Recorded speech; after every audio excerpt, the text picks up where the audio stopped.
नमस्कार, इस समय हूँ जिला फिरोजाबाद में और विधानसभा जसराना में हमारे साथ बात करने के लिए उपस्थित हैं वर्तमान में समाजवादी पार्टी के जोन के प्रभारी रामनाथ यादव जी।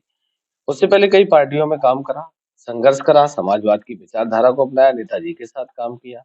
जानने का प्रयास करता हूँ कि वास्तविक इस समय फिरोजाबाद में तैयारियां कैसे चल रही हैं और समाजवादी पार्टी ने अपना प्रत्याशी घोषित कर दिया है। वर्तमान में बीजेपी का यहाँ से सांसद है। विधानसभा का अगर बात करूं तो वर्तमान में समाजवादी पार्टी का विधायक है, उससे पहले बीजेपी का विधायक रहा था। जानने का प्रयास करता हूँ वास्तविक किस तरीके की तैयारियां चल रही हैं, मुकाबला कैसा है, क्या नाम है? रामनाथ सिंह यादव। रामनाथ जी, 24 का चुनाव सबसे पहले ही तो कि आप जोन के प्रभारी हैं, तैयारियां कैसी चल रही तैयारियां बहुत अच्छी हैं, निचले स्तर से तैयारी है। हम लोग और हमारे ऊपर के लोग हैं,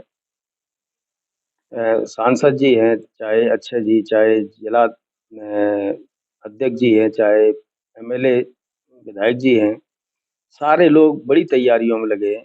गांव-गांव जाके तैयारियां जुटाई हैं, मीटिंगें की हैं। हम लोग तो घर-घर जा रहे हैं। घर-घर जाके हमारा जो क्षेत्र है, ज़्यादातर हमारा ज़ोन है, ये अदर यादववाद है, यादव इसमें कम है। है? तो हम दूसरे जातियों में भी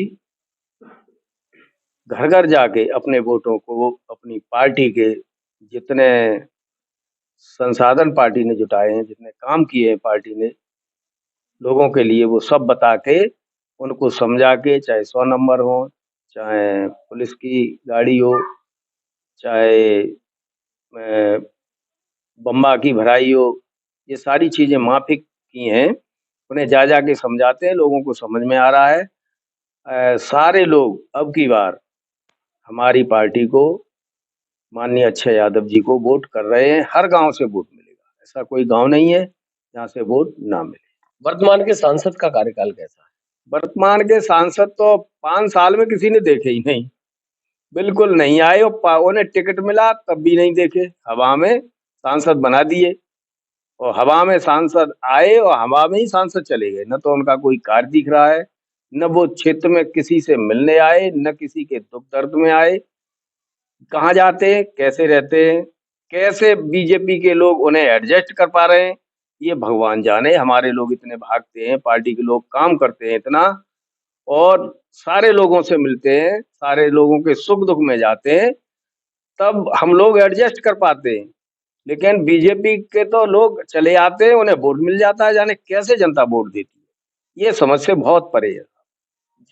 जी, एक सवाल और है, अगर कार्यकाल की आप बात कर रहे हैं, तो मुकाबला कैसे देखते हैं? जी, कैसे मुकाबला कर पाएँगे? चूँकि संभावना ये है कि इस बार वर्तमान के सांसद का टिकट कटेगा, नया चेहरा होगा आपके सामने। नया चेहरा कितना भी हो, कोई नया चेहरा हो, माननीय अक्षय यादव जी के सामने यहाँ पर किसी का मुकाबला नहीं है।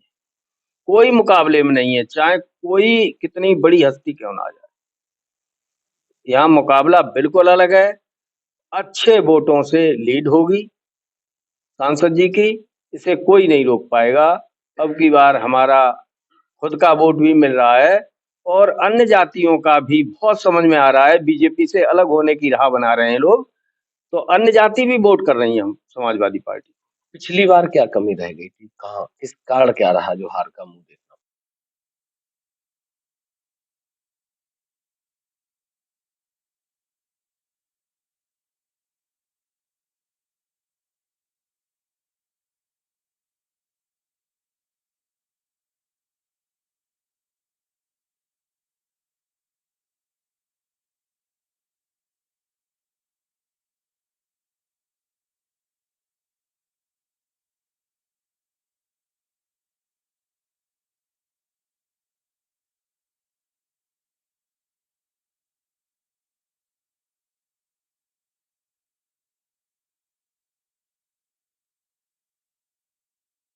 उन्हीं की तरफ इशारा है।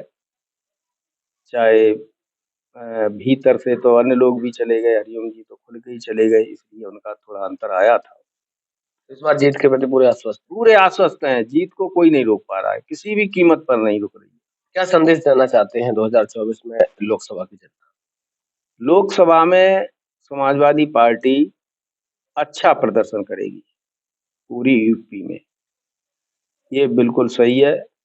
हम लोग ज़्यादा से ज़्यादा सीटें समाजवादी पार्टी की तरफ ले जाएंगे, काम कर रहे हैं समाजवादी पार्टी का। और अपने ही जिले में नहीं, मैनपुरी, एटा, अ, इधर इटावा है आपका, आगरा का भी रहता है, हम लोगों को नजरिया पास में है।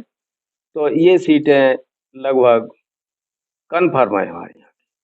बहुत बहुत धन्यवाद प्रभारी जी, हमारी तरफ से भी आपको आने वाले लोकसभा चुनाव के लिए बहुत बहुत बधाई, शुभकामनाएं।